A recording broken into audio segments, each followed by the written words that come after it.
వస్తా ఒకసారి కృష్ణాంజనేయులు గారి దగ్గరికి వెళ్దాం. కృష్ణాంజనేయులు గారు నిన్న చాలా కీలకమైన డెవలప్మెంట్స్ జరిగాయి. సరే, బెట్టింగ్లు అనేవి మనకి ఈసారి దాని సాంద్రత పెరిగింది, డెన్సిటీ పెరిగింది. ఆ అంశం పక్కన పెడితే పొలిటికల్గా ఏంటంటే ఒక గేమ్ చేంజర్ కాబోతోంది టీడీపీ. నిన్న చంద్రబాబు నాయుడు గారికి వారణాసిలో లభించిన ప్రాధాన్యం, మోదీ సరసన ఆయన ఇండియా నేతలతో కూర్చోవటం, మాట్లాడటం, తిరిగి పాత ప్రభావం వస్తోంది తెలుగుదేశానికి. ప్రత్యేకించి చంద్రబాబు చాలా కీలకమైన పాత్ర పోషించబోతున్నారు. ఇంటెలిజెన్స్ ఇన్పుట్స్ ఉన్నాయి కాబట్టి మోదీ ఆయనకి ఎక్కువ ప్రాధాన్యం ఇచ్చారు, ముందు నుంచే జాగ్రత్త చేసుకుంటున్నారు అనే మాటలు వినిపిస్తున్నాయి. నిజమేనా? వాసుదేవన్ గారు నమస్తే. ప్యానల్ మెంబర్స్ అందరికి కూడా నమస్కారం. నిన్న ప్రధానమంత్రి నరేంద్ర మోడీ నామినేషన్ సందర్భంగా చంద్రబాబు నాయుడికి, పవన్ కళ్యాణ్కి ఆహ్వానం రావటం, వాళ్ళకి ప్రాధాన్యత ఇవ్వటం, ఇవన్నీ మనం ఒకసారి గమనిస్తే బీజేపీకి ఎక్కడైతే ఉత్తర భారతదేశంలో సీట్లు తగ్గబోతున్నాయి, బీజేపీ కొంత ఇబ్బందుల్లో ఉంది, తన మిత్రుడి మీద పూర్తి స్థాయిలో ఆధారపడాల్సినటువంటి పరిస్థితి వచ్చింది. కాబట్టి మేము మిత్రులను గౌరవిస్తాము అనేటువంటి విధంగా ఇంకా కొత్త మిత్రులు అవసరం కూడా ఉండేదానికి అవకాశం ఉంది. కాబట్టి గతంలో ఎన్డీఏ అంటే ఏముంది, బీజేపీ ప్రభుత్వం తప్ప ఎన్డీఏలో మిత్రపక్ష అసలు వాళ్ళ ఎన్డీఏలో మిత్రపక్షాలు ఎవరు ఏంటి అనేటువంటిది కూడా ఎప్పుడు చర్చ కూడా లేదు. అసలు వాళ్ళు ఎవరో కూడా తెలియదు, ఏ పార్టీలో కూడా వాళ్ళకి ప్రాధాన్యత కూడా లేదు. ఈ పరిస్థితుల్లో ఇప్పుడున్నటువంటి 2014-19 తరహా ఫలితాలని బీజేపీకి వచ్చేటువంటి అవకాశం లేదు ఉత్తర భారతదేశంలో. దక్షిణ భారతదేశంలో కూడా వాళ్ళు అనుకున్నటువంటి టార్గెట్ అయితే ఒక 50 అనుకున్నారో దానికి రీచ్ అయ్యేటువంటి పరిస్థితి ఇక్కడ కూడా లేదు.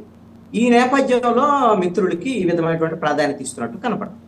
అయితే ఈ క్రమంలో చంద్రబాబు నాయుడు ఎన్డీఏ కూటమిలో కీలకమైనటువంటి బాధ్యతలు నిర్వర్తిస్తారా లేదనేటువంటి విషయంలో నేనేం చెప్పదలుచుకున్నానంటే, చంద్రబాబు నాయుడికి ఇప్పుడు తన ముందున్నటువంటి తక్షణ కర్తవ్యాలు చాలా ఉన్నాయి. అవి ఏంటి అని అంటే, ఆంధ్రప్రదేశ్లో తెలుగుదేశం పార్టీని కాపాడు, అదేవిధంగా ఒకవేళ అధికారంలోకి వస్తే ఎన్డీఏ కూటమి ఈ 5 సంవత్సరాల్లో తెలుగుదేశం పార్టీని కాపాడుకోవడంతో పాటుగా తన రాజకీయ వారసుడుగా ఉన్నటువంటి నారా లోకేష్కి సరైనటువంటి రాజకీయ పరమైనటువంటి భవిష్యత్తును అందించేటువంటి విధంగా కొన్ని నిర్ణయాలు తీసుకోవాల్సినటువంటి అవసరం. అందుకు అనుగుణంగా ప్రభుత్వంలో అతనికి ప్రాధాన్యత ఇవ్వటం, లేదంటే డిప్యూటీ సీఎం చేస్తారా, లేకపోతే మధ్యలో ఆయన ఏమన్నా సీఎంను కూడా చేసేదానికి అవకాశం ఉందా మిత్రులుగా అంగీకరిస్తే, ఇలాంటివన్నీ కూడా చాలా కీలకమైనటువంటి అంశాలు. ఎందుకు అని అంటే 2029 ఎన్నికల నాటికి చంద్రబాబు నాయుడు శారీరకంగా యాక్టివ్ పాలిటిక్స్ లో ఉండేదానికి అవకాశం ఉండకపోవచ్చు. ఇది ఒక ఆక్సిజన్ లాగా 2024 ఎన్నికలు ఒకవేళ ఎన్డీఏ కూటమి గెలిస్తే తెలుగుదేశం పార్టీ పుంజుకోవటానికి అవకాశం కల్పించినట్లు అవుతుంది. దీనికి ప్రధానమైనటువంటి కారణం అయితే మాత్రం, ఒకవేళ ఎన్డీఏ అధికారంలోకి రావడం అంటూ జరిగితే దానికి ప్రధానమైనటువంటి కారణం మాత్రం పవన్ కళ్యాణ్ అని చెప్పుకోవచ్చు. దాంట్లో ఎటువంటి సందేహం లేదు. బీజేపీ పాత్ర అయితే లేదు, ఉందని కానీ ఆయన వాళ్ళు తెలుగుదేశం కూడా భావించట్లా. వాళ్ళని మా మిత్రులుగా ఉన్నారని చెప్పుకోవడానికి ఎన్డీఏతో కలవటం అనేటువంటిది జరిగింది. ఆ తర్వాత అనేకమైనటువంటి ఇబ్బందులు, బీజేపీ వాళ్ళ నష్టాలు, ఇవన్నీ కూడా ఈ మొన్న ఎన్నికల్లో చూశారు. అయినా సరే దాన్ని ఫేస్ చేసి ఎన్నికలకు వెళ్ళినటువంటి పరిస్థితి ఉంది. కాబట్టి ఆంధ్రప్రదేశ్ రాజకీయాల్లో తెలుగుదేశం పార్టీని మళ్ళీ పునరుత్తేజం పొందేటువంటి విధంగా కొత్త రక్తం, అంటే బహుశా నేను అనుకుంటున్నాను ఎన్డీఏ కూటమి గెలిస్తే ముఖ్యమంత్రి చంద్రబాబు నాయుడు అయినప్పటికీ కూడా మొత్తం టీం అంతా కూడా నారా లోకేష్ టీమే మంత్రివర్గంలో ఉండేదానికి అవకాశాలు ఉండొచ్చు. నారా లోకేష్ పరోక్షంగా ఆయన రాజకీయ పరంగా పాలనాపరమైనటువంటి అంశాల విషయంలో కూడా నేరుగా జోక్యం చేసుకునేటువంటి విధంగా ఆయనకు బాధ్యతలు అప్పచెప్పేటువంటి అవకాశాలు ఉండొచ్చు అని చెప్పేసి నేను అనుకుంటున్నాను. ఈ రాష్ట్ర రాజకీయాలు చంద్రబాబు నాయుడికి 5 సంవత్సరాలు చాలా కీలకం.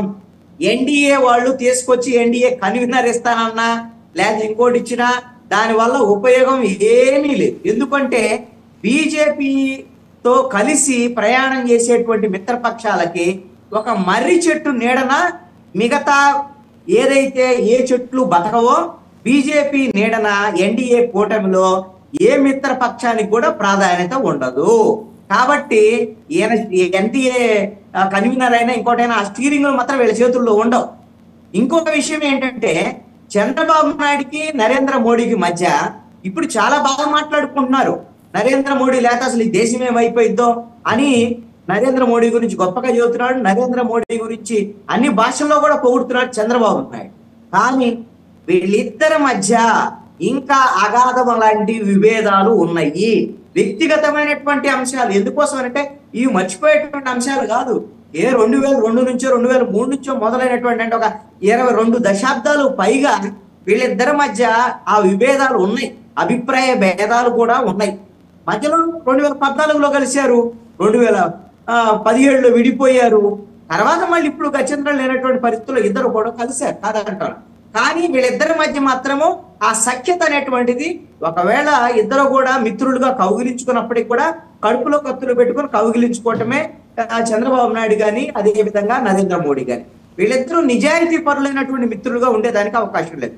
నరేంద్ర మోడీ మాత్రం చంద్రబాబు నాయుడిని తనకి నమ్మినటువంటి మిత్రుడిగా చూసేదానికి అవకాశం లేదు. ఈ రోజున అవసరం ఉంది కాబట్టి. బట్ అమిత్ షా గారు, కృష్ణాంజనేయులు గారు, అమిత్ షా గారు కొంత సాఫ్ట్గా ఉన్నారు చంద్రబాబు గారి పట్ల. ఎందుకంటే దక్షిణాదిలో తమ పార్టీ విస్తరణకు ఒక బలమైన ప్లాట్ఫామ్ కావాలి, ఆ ప్లాట్ఫామ్ని లీడ్ చేయగల సమర్థుడు దక్షుడు చంద్రబాబు అని. అంటే ఏ స్థాయి వరకు వెళ్ళినాయంటే discussions from Delhi political cadres నుంచి అందింది. రాష్ట్రపతి ద్రౌపది ముర్ము పదవీ కాలం ముగిసిన తర్వాత రాష్ట్రపతి అభ్యర్థిగా చంద్రబాబు నాయుడు గారిని ఎన్డీఏ కూటమి ప్రతిపాదించడానికి కూడా అవకాశాలు ఉన్నాయని చెప్పేసి అక్కడ కథనాలు, అంటే నేషనల్ మీడియా అంత ప్రాధాన్యం ఇస్తోంది. బహుశా బీజేపీ కానీ నరేంద్ర మోడీ గారు కానీ ఇస్తున్న ప్రాధాన్యం దృష్ట్యా నేషనల్ మీడియా కూడా ఈ పర్సెప్షన్లోకి వెళ్ళింది. ఇందాక మీరు అన్నట్టు ఆయన ఏజింగ్ ఫ్యాక్టర్ మీద ఆయన ఆ పొజిషన్లోకి వెళ్తే నెక్స్ట్ లోకేష్కి ఈజీగా ఉంటుంది టేక్ ఓవర్ చేయడానికి సీఎం పదవిని. ఒక 2-3 ఏళ్ళు బహుశా ద్రౌపది ముర్ము గారి పదవి కాలం ఒక 3 ఏళ్ళు ఉండొచ్చు. అవంగానే ఈయన ప్రతిపాదిస్తే దక్షిణాది నుంచి ఒక ఫేస్ని మేము తీసుకొచ్చామని చెప్పి 2029కి బీజేపీ ఒక ప్లాట్ఫామ్ వేసుకోవడానికి చంద్రబాబు నాయుడు వారికి ఉత్తరూపుముఖ కాబోతున్నారని కథనాలు. దక్షిణ భారతదేశంలో బీజేపీ ఎదగటానికి ప్రయత్నాలు చేస్తుంది, విశ్వ ప్రయత్నం కూడా చేస్తుంది. అలాగని చంద్రబాబు నాయుడుతో తెలుగుదేశం పార్టీతో వాళ్ళు ఇప్పుడు అత్యవసరమైన గత్యంతరం లేని పరిస్థితిలో కలిసినంత మాత్రాన వాళ్ళ విస్తరణకు సంబంధించినటువంటి విషయంలో తెలుగుదేశం పార్టీ ఆంధ్రప్రదేశ్లో రాజకీయంగా బలహీనపడితే మాత్రమే ఆంధ్రప్రదేశ్లో బీజేపీ పుంజుకోవటానికి అవకాశాలు ఉన్నాయి. నాకు తెలిసి వీళ్ళు మిత్రులుగా గెలిచినప్పటికీ కూడా తెలుగుదేశం పార్టీని బలహీనపరిచేటువంటి కుట్ర 2029కైనా సరే అందుకు అనుగుణంగా చేసుకునేటువంటి అవకాశాలు ఉండొచ్చు అని నేను అనుకుంటున్నా. ఒకవేళ మీరన్నట్లు చంద్రబాబు నాయుడిని రాష్ట్రపతిగానో లేదా ఇంకొక దాన్ని ప్రతిపాదించారు అని అంటే అర్థం ఏమిటి? ఇక రాజకీయ జీవితం ముగిసినట్టే కదా. ఇక రాష్ట్రపతి అయిన తర్వాత రాజకీయ జీవితం ఏముంటది? ఆయన అక్కడ పోయి కూర్చుంటే ఈ రాష్ట్రంలో రాజకీయ పరమైనటువంటి అంశాల మీద నారా లోకేష్ ఏ విధంగా నడపగలడు, ఏంటి ఆయన సమర్థత ఏంటి అనేటువంటి దాని మీద ఇప్పటికీ స్పష్టత లేనటువంటి పరిస్థితులు ఉన్నాయి కదా. కాబట్టి చంద్రబాబు నాయుడు ఆంధ్రప్రదేశ్ లో ఉండి పార్టీ నడుపుకొని నారా లోకేష్ వెనకాల ఉండగలిగితే అది ఏమైనా తెలుగుదేశం పార్టీకి నారా లోకేష్ భవిష్యత్తుకు ఉపయోగపడేటువంటి అవకాశాలు ఉండొచ్చు. ఒకవేళ బీజేపీ ట్రాప్ వేసిగిన ఆయన రాష్ట్రపతికి పంపిస్తాను అని అంటే అది ఒక రకంగా తెలుగుదేశం పార్టీకి మైనస్ అవ్వచ్చు, బీజేపీకి లాభం కలిగేటువంటి అంశంగా ఉంటుంది. రైట్ అండి, మళ్ళీ మీ దగ్గరకు వస్తా. ఒకసారి మోహన్ రెడ్డి గారి దగ్గరికి వెళ్తాం. మోహన్ రెడ్డి గారు అటు నుంచి అటేనా?